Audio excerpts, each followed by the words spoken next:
اگر کسی نے بالکل واضح طور پر زبان سے کلمہ کفر نکالا ہو جس کے جواب میں علماء دین اسے اسلام سے باہر ہونے کا کہہ چکے ہوں تو اس شخص کی حمایت کرنا اور کرنے والے کا حکم کیا ہوگا؟ دیکھیں، اگر سائل نے بالکل ٹھیک کہا ہے کہ واقعی ایسا ہوا اور علماء اسلام نے جو اس زمانے کے بڑے مفتیان کرام ہیں وہ اس پر متفق ہو گئے کہ اس شخص سے کلمہ کفر کا صدور ہوا ہے، تو یقیناً وہ دائرہ اسلام سے خارج ہوگا۔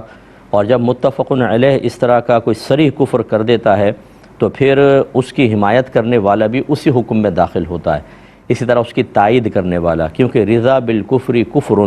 کفر سے راضی ہونا بھی کفر ہوتا ہے۔ تو اس لیے جب علماء کرام کسی کے بارے میں فتویٰ دے دیں تو اس سے بالکل احتیاط کرنی چاہیے۔ ہاں، ایک ہوتا ہے کہ بعض اوقات خود علماء کے مابین اختلاف ہو جاتا ہے کہ بعض کسی چیز کو کفر قرار دے رہے ہوتے ہیں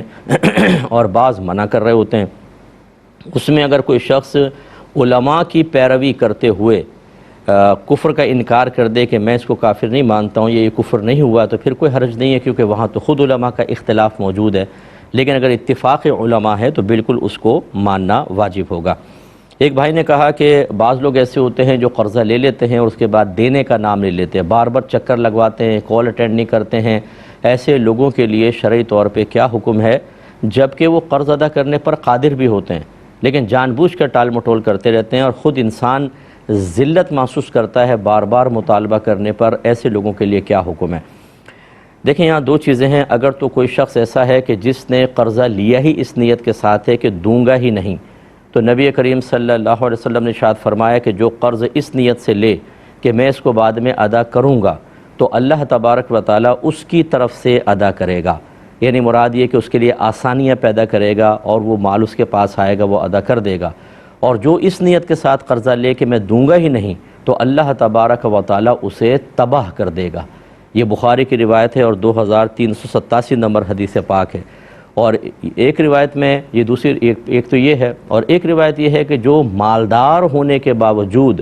قرض کی ادائیگی میں ٹال مٹول سے کام لے تو وہ اس نے ظلم کیا، یعنی وہ ظالم ہے، اور ظلم کرنا حرام ہے۔ اس کا مطلب حرام اور گناہ کبیرہ کا مرتکب ہوگا۔ یہ بھی بخاری کی روایت ہے اور 2400 نمبر حدیث پاک ہے۔ لہذا جو ہمارے بھائی بہن سن رہے ہیں، خدارہ قرض کی ادائیگی میں دیر نہ کریں۔ اسی طرح مارکیٹس کے اندر ہم نے دیکھا ہے کہ جو سیلز مین ہوتے ہیں بیچارے چیزیں دے کے چلے جاتے ہیں، پیسہ پڑا ہوا ہے گلے کے اندر، وہ آئے گا جی وہ پیمنٹ کر دیں،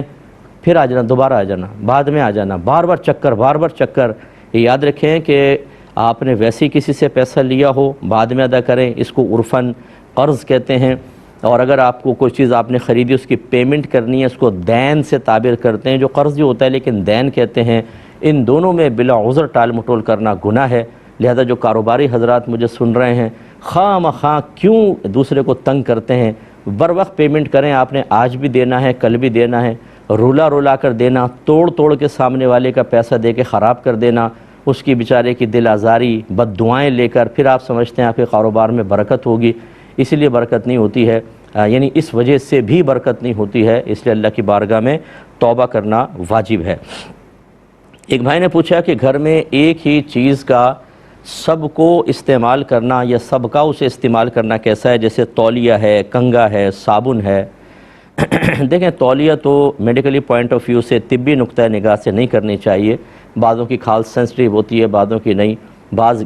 خراب قسم کے ہوتے ہیں، ناک بھی صاف کر دیتے ہیں اسی سے، اب وہ دوسرا منہ پہ ملے اس کو، تو اس لیے تولیہ تو علیحدہ ہی ہونی چاہیے، سب سے بیسٹ ہے۔ اور خاص طور پہ نہا کے پورا بدن اس سے صاف کر کے پتہ نہیں کہاں صاف کیا، وہیں تولیہ باتھ روم میں ٹاک دی، دوسرا بھی اس کو استعمال کر رہا ہے۔ یہ نظافت کے خلاف ہے، اگرچہ اس کو میں گناہ نہیں کہہ رہا ہوں، لیکن یہ نظافت، صفائی اور طبی نقطہ نگاہ سے صحیح نہیں ہے، ایسا نہیں کرنا چاہیے۔ اپنی تولیہ رکھیں، یا اگر تولیہ یوز کی ہے پہلے اس کو دھوپ میں ڈال دیں، بالکل اچھی طرح خشک ہو جائے کہ دھوپ سے یقیناً جراثیم مر جائیں گے، پھر چلو یوز کرے، سمجھ میں آتا ہے۔ لیکن باتھ روم میں گیلی تولیہ لٹکی ہوئی ہے اور سب اس کو استعمال کر رہے ہیں، اور خاص طور پہ یوں جڑ بڑ کر کے وہاں رکھ دی، تو جب دوسرا استعمال کر رہا ہے تو اسمیل محسوس ہو رہی ہے،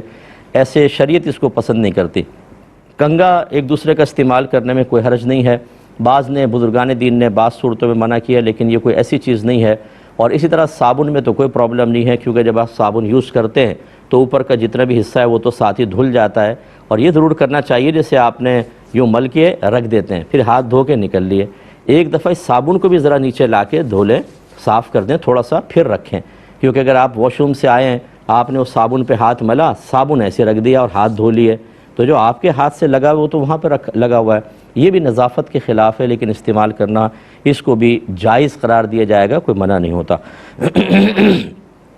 یہ کہتے ہیں کہ ہمارے یہاں جب دلہن کو رخصت کیا جاتا ہے تو سب اس کو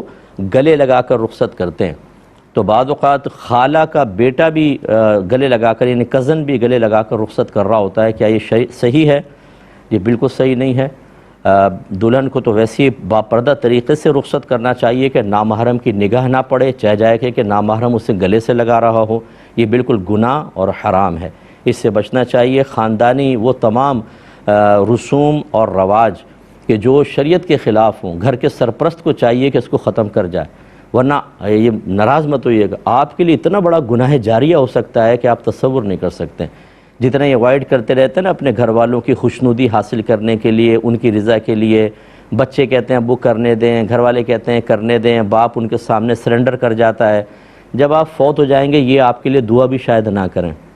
یہ آپ کے لیے کوئی جلیں گے کڑیں گے، یہ نہیں پتہ ہوگا آپ کے ساتھ قبر میں کیا ہو رہا ہے اور میدان محشر میں کیا ہونے والا ہے۔ اسی لیے نبی کریم صلی اللہ علیہ وسلم نے ارشاد فرمایا کہ اللہ تبارک و تعالیٰ کی نافرمانی میں کسی مخلوق کی اطاعت جائز نہیں،